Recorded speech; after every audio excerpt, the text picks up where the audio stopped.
Welcome back to Fireplace Story. I'm Mrs. Charlotte and I look forward to sharing this book with you from our home to yours. Today we're going to be reading The Girl Who Turned to Stone, written by Amanda Mireles and illustrated by Natalia Golysheva. This book is all about kindness and how important it is, especially with our friends. If you'd like a copy of this book, please have a look in the description below. Let's get started.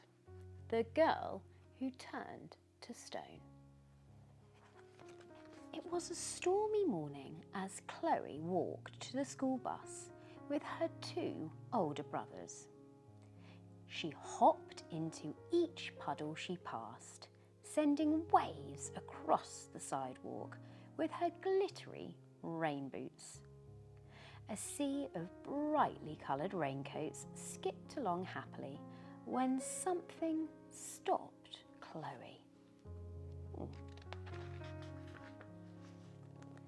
It was a flower sprouting between the cracks in the sidewalk.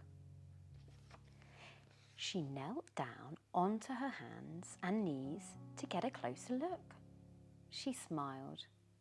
I'm going to take care of you every day and help you grow. Her oldest brother stopped her gently. Let's get it after school. He gave her a pat on the head and they marched on. Chloe spent the day gazing out the window, excited to find the special flower again. Her teacher announced it was journal time. As Chloe reached for her notebook, another student walked up from behind.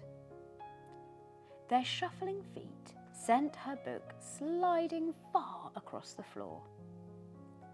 The other kids began kicking the notebook back and forth until the binding was tattered.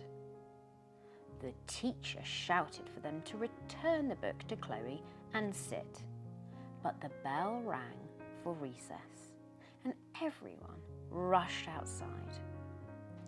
Chloe was shaking angrily. She felt the journal growing heavy in her hands, and when she looked down, she couldn't believe her eyes.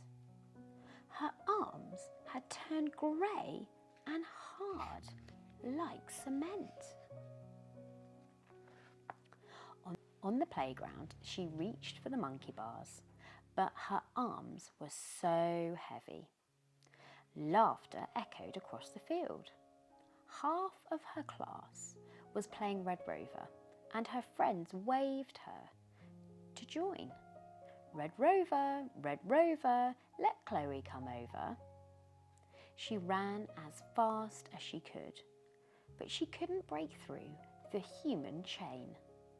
The other kids pushed even harder against her, knocking her to the ground. She cried out in pain. Poor Chloe. Everyone laughed at her for being a crybaby. Then they ran off to play hide and seek behind the trees, leaving her all alone. She dusted herself off and found that her back had turned to concrete, just like her arms. Chloe felt frightened. Poor Chloe.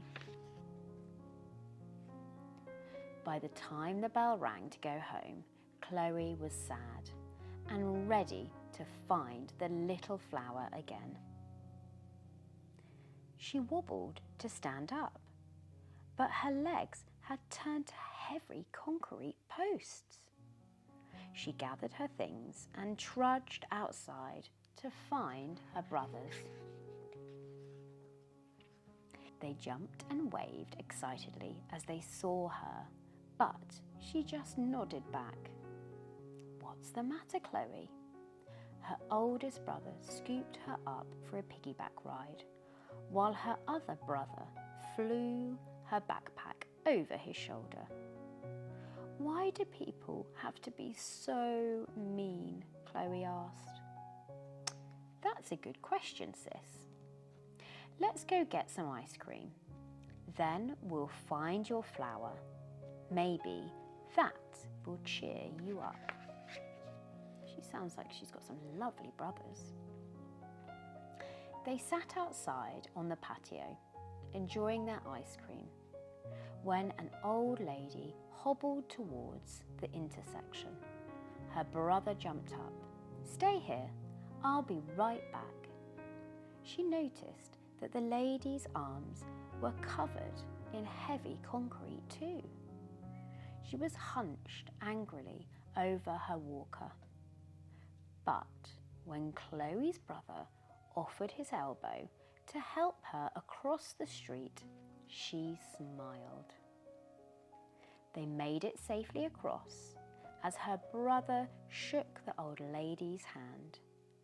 Chloe noticed the stone had disappeared.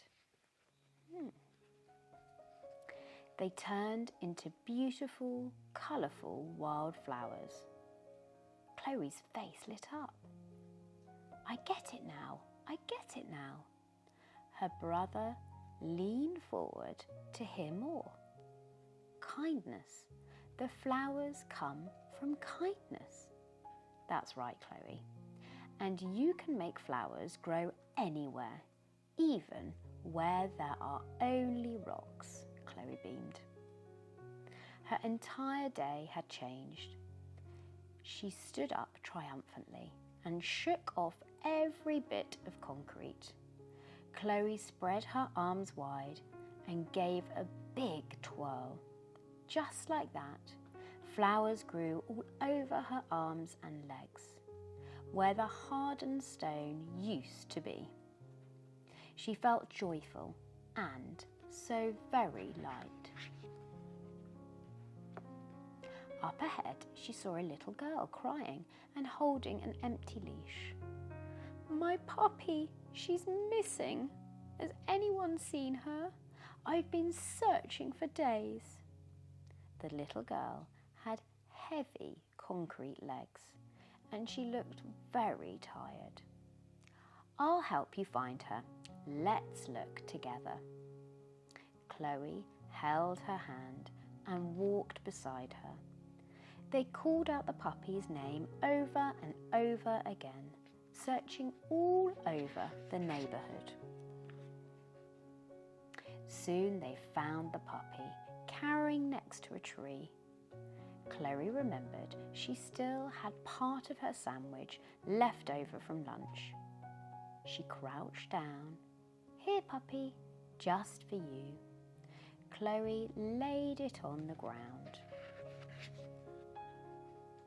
The girl squealed with delight when she spotted her scruffy little puppy.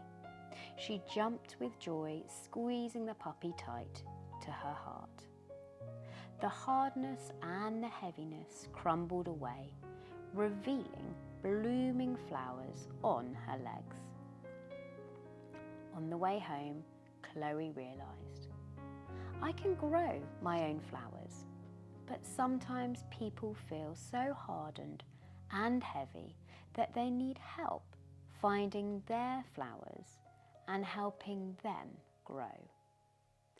Some flowers need a little water, some need a little sunshine, and some flowers don't even know they're trapped under the concrete, and they need a little kindness to help them grow." After that day, Chloe spread kindness everywhere she went.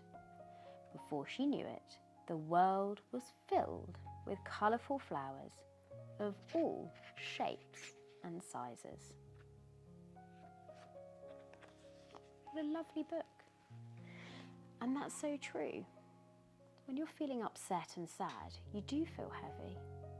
But remember, make sure you give lots of really good kindness, because that will help that person feel an awful lot better. Give me a thumbs up if you enjoyed this book. I know I did. Kindness is so important, and do remember to subscribe. And if you'd like a copy of this book, there's a link in the description below. from our home to yours. Until next time, bye-bye.